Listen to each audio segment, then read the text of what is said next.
चीज़ों को बेहतरीन तरीके से डिस्कस करेंगे जिससे कि आपको कहीं कंफर्म ना हो और सारी नदियों को एकदम बेहतरीन ढंग से याद कर लेंगे। कोई इशू नहीं, कोई कुछ भी नहीं, आराम से पढ़ेंगे, आराम से याद करेंगे और पढ़ाई को एक एंजॉय के साथ करेंगे। तो स्टार्ट करते हैं अपना सेशन।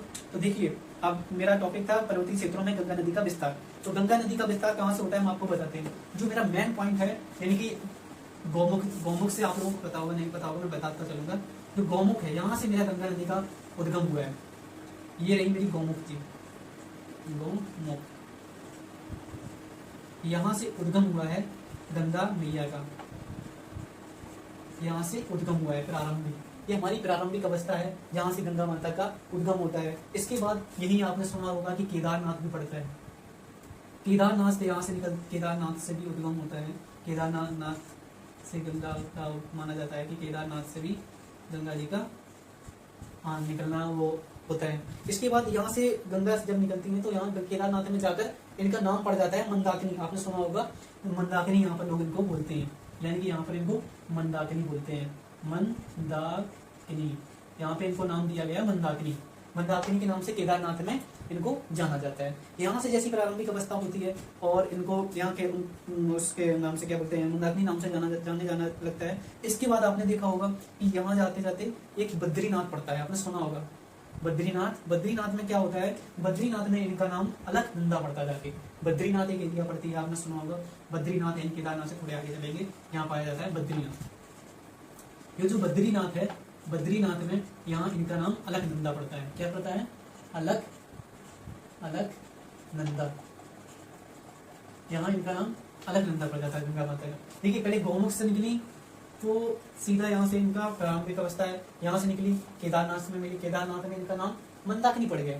केदारनाथ से सीधा निकली मंदाकिनी पड़ गया। इसके बाद बद्रीनाथ में इनका नाम अलकनंदा पड़ गया।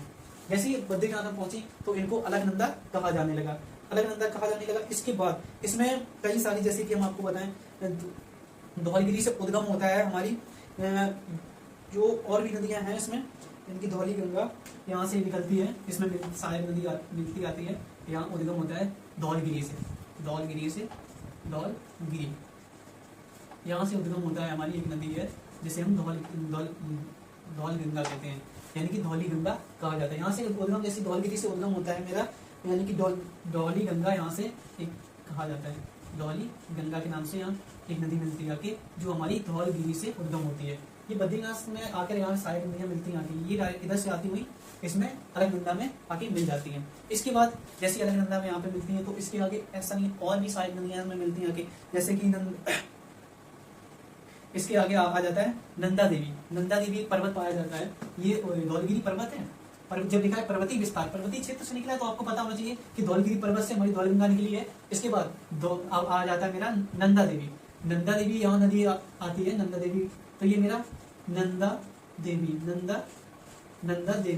नंदा देवी जो हमारा पर्वत है, नंदा देवी एक पर्वत है, माउंटेन है, एक माउंटेन है, ये मेरा माउंटेन है नंदा देवी। नंदा देवी माउंटेन है, यहाँ से हमारे नंदाकिनी, जैसा यहाँ से ये जगह है मंदाकिनी, मंदाकिनी के बाद अलकनंदा। तो इसी क्रम में बढ़ते हुए अब हमारी यहाँ पर नेक्स्ट नदी रिवर जुड़ती है इससे, नंदा देवी पर्वत से निकलती हुई। ये नंदा देवी हमारा पर्वत है, माउंटेन है, ठीक है। यहाँ से निकलती है सीधे यहाँ पे नंदाकिनी के नाम से, दाकिनी, यहाँ नंदाकिनी के नाम से आके फिर से होकर इसमें अलकनंदा में जुड़ जाती है। देखिए, अब आपको कैसे याद करना है, कहाँ से निकली, धौलगिरी से निकली, धौलगिरी से गंगा मैया निकली, सीधी आती हुई मिल जाती है किनके नाम से, प्रसिद्ध होकर धौल गंगा के नाम से। धौलगिरी से निकली धौलगंगा पड़, धौलगिरी से निकली धौलगंगा नाम पड़ गया। और इसके बाद अब कहाँ से निकली, एक नदी निकली नंदा देवी से, तो उनका नाम क्या पड़ गया, नंदाकिनी, नंद से आपको याद रखना है। नंदा देवी पर्वत से निकली हुई है नंदाकिनी नदी, नंदा देवी पर्वत से निकली हुई नंदाकिनी नदी। अब आते हैं पिंडार नदी। पिंडारी पर्वत एक पड़ता है हमारा, पिंडारी हिमनद है, ग्लेशियर है जो मेरा पिंडारी। अब ये यहाँ पे पड़ता है हमारा, ये उद्गम स्थल है, ये उद्गम स्थल है यहाँ। अब एक क्या बोलते हैं इसको, पिंडाकरी हिमनद है, ये यहाँ पर पाया जाता है पिंडाकरी हिमनद,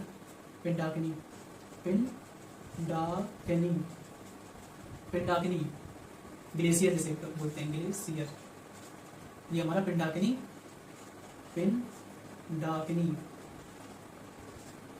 हिमनद यहाँ से देखिए, अब हमने आपको बताया कि इन्हीं पर आधारित हैं, कुछ डिफरेंस नहीं है याद करने के लिए, कुछ भी नहीं, इन्हीं पर आधारित है। जैसे यहाँ से नंदा देवी से निकला तो इनका नाम पड़ गया नंदाकिनी, यहाँ से निकली धौलगिरी से तो इनका नाम पड़ गया धौलगंगा। अब जैसे हमारी कहाँ से निकली है ये पिंडाकिनी, पिंडाकिनी पिंडाकिनी से निकली है तो इनका नाम पिंडार नदी पड़ गया। इनका नाम क्या पड़ गया? पिंडार। इनका नाम पिंडार, पिंडार नदी पड़ गया, पिंडार रिवर। इसे हिंदी में इंग्लिश में दोनों में एक ही नाम है, पिंडार नदी। रिवर को हम लिख सकते हैं हिंदी में नदी, ठीक है। तो क्या होता है, अब हमारे पास कितनी नदियां यहाँ पे साइड एडिंग हो गई हैं? 1 2 3। अब हमें याद कैसे करना है? धौलगिरी से निकली तो धौलगंगा याद हो गया, ठीक। नंदा देवी से निकली तो नंदाकिनी हो गया। हमारी कहाँ से निकली? पिंडाकिनी से। पिंडाकिनी से निकली तो पिंडार नदी हो गया कंफर्म। तीनों नदियां ये हमारी गंगा नदी की साइड नदियां अलकनंदा से जो जुड़ी हुई है। ये अलकनंदा की साइड नदियां याद रखना, अलकनंदा नहीं है ये साइड नदियां, अलकनंदा नहीं याद रखना, अलकनंदा गंगा मैया की साइड नदी है, ठीक है। यहाँ पे निकल मिली आके, जो हमारी गौमुख से निकली है वो यहाँ पे गंगा में आके फिर ये सारी नदियां आके यहाँ पर मिल जाती हैं। ये एक हमारा उद्गम, यानी कि जैसे देव प्रयाग कहा जाता है। स्टार्टिंग में तो आपने पता ही होगा, यहाँ से निकली तो इनका नाम क्या होगा? अच्छा मैं आपसे पूछता हूँ कि भागीरथ गंगा जी को लेके आए थे, ठीक है। जब भागीरथ गंगा लेके आए थे गौमुख से, एक प्राचीन काल की कहानियां हैं ये, कि भागीरथ जी ने, एक भागीरथ नाम के व्यक्ति थे, उन्होंने तपस्या, इतनी घोर तपस्या की थी पृथ्वी पर पानी लाने के लिए, तो गंगा मैया को स्वयं उत्पन्न होना पड़ा और वो गंगा मैया को अपने साथ भागीरथ जी ले आए। तो जब जो व्यक्ति जैसे कहा करता है, आपने सुना होगा द माउंटेन, मूवी देखी द माउंटेन में, तो उन्हीं के नाम से पर्वत का नाम पड़ गया। इसी कारण इस गौमुख से गंगा मैया निकली है तो यहाँ पर इनका नाम भागीरथी था, भागीरथी था, भागीरथी रिवर, भागीरथी रिवर, क्योंकि भागीरथ जी ने गंगा मैया को उद्गम से लेके आए थे, तो इस कारण यहाँ पर इनका नाम भागीरथी पड़ गया। इसके बाद अब जब हमारा यहाँ पर सारी नदियां, भागीरथी भी आ गई, यहाँ से केदारनाथ से मंदाकिनी का भी रूप ले लिया, इसके बाद अलकनंदा का रूप ले लिया। अब अलकनंदा में 3 नदियां हमारी साइड नदियां जुड़ेगी। कौन?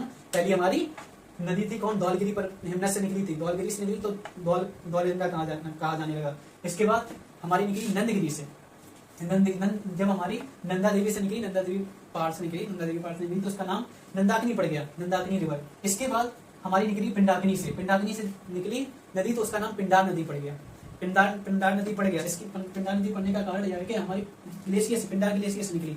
अब सारी नदियां जब यहाँ से निकल आती हैं तो मेरा एक स्थल पड़ता है, बहुत प्रसिद्ध स्थल है, आप लोगों ने भी सुना होगा, देव प्रयाग। ये हमारा यहाँ पर देव प्रयाग पड़ता है इलाहाबाद में, देव प्रयाग, ये हमारा इलाहाबाद में। जैसे नदियों का संगम का, 5 नदियों का संगम कहा जाता है, 3 2 5, ये तो एक गंगा नदी है ही, तो ऐसे करके हमारी 5 नदियों का जहाँ संगम हो जाता है उसे देव प्रयाग कहते हैं। यहीं से गंगा नदी का उद्गम होता है, गंगा नदी का उद्गम होता है, गंगा नदी का यहीं से उद्गम होता है। तो गंगा नदी स्टार्टिंग यहाँ से होती है, चलती अपनी पूरी गंगा का रूप ले लेती है और हर जगह अपने विस्तार को बनाए रखती है, हर जगह अपने विस्तार को बनाती चली जाती है। यहीं से आपका गंगा का चैप्टर क्लोज होता है। और फिर से हम आपको एक बार रिवाइज करा दें, गंगा मैया कैसे, इनका नाम गंगा कहाँ पड़ा, कैसे क्या हुआ। देखिए स्टार्टिंग से देख लीजिए, स्टार्टिंग से मेरी उद्गम हुआ गंगा माता का, उद्गम गौमुख से हुआ, इनका गौमुख से उद्गम हुआ। तो वहां पर इस गौमुख से निकालने के लिए भागीरथ जी ने बहुत मेहनत की थी, उन्हीं की तपस्या के कारण ये गंगा मैया आई थी। तो जब वहां से उनके कारण आई थी तो वहां पर भागीरथी नाम से ही गंगा मैया निकली। तो वहां से जब भागीरथी नाम से निकली, आगे आती है केदारनाथ से इनका नाम पड़ जाता है मंदाकिनी। केदारनाथ से एक नदी आती है मंदाकिनी, केदारनाथ से आगे आप चले जाते हैं अपने बद्रीनाथ। जब हम बद्रीनाथ में प्रवेश करते हैं तो वहां पर हमारा अलकनंदा नाम से एक नदी पाई जाती है। अब अलकनंदा में जो हमारी 3 नदियां सहायक हैं वो हम आपको बता देते हैं। पहली है धौलगिरी, जो हमारी धौलगंगा नाम से जानी जाती है। इसके बाद दूसरी है हमारी नंदा देवी पर्वत से निकली है तो उसको हम नंदाकिनी नदी कहते हैं। इसके बाद हमारी पिंडार ग्लेशियर से निकली हुई है, उसको हम पिंडार नदी या पिंडार रिवर कहते हैं। ये 5 नदियां जब एक बार प्रयागराज में मिलती हैं तो प्रयागराज से गंगा नदी नाम से प्रसिद्ध हो जाती है। वहीं से हमारे पूरे भारत में गंगा नदी का विस्तार फैलना शुरू हो जाता है, धीरे धीरे पूरे विस्तार कर लेते हैं। तो इसी बात पे हम अपना चैप्टर क्लोज करते हैं यहीं पर। आपने मेरे टॉपिक को बहुत अच्छे से समझा और आपको भी समझ में आया होगा। अब आपका इतना हक बनता है कि इस टॉपिक को अच्छे से समझें, एनालाइज करें। एक बार नहीं समझ में आए 2 बार समझें, 2 बार वीडियो को देखें। कुल मिलाकर आपका मेन मकसद ये रहना चाहिए कि मुझे एक ही बार में एनालाइज करके इसको याद कर लेना है। और जब याद नहीं हो तो मुझे कमेंट करके बता देना, मैं आपको स्ट्रेटजी बता दूंगा कैसे याद करना है, कैसे टॉपिक को याद किया जाता है। उस पर वीडियो में एक अपलोड कर दूंगा, अपनी एनालाइज कैसे करना है। तो यहीं पर सभी लोगों को बहुत बहुत धन्यवाद। नमस्कार, थैंक यू सभी लोगों को, जय Hind, thank you so much.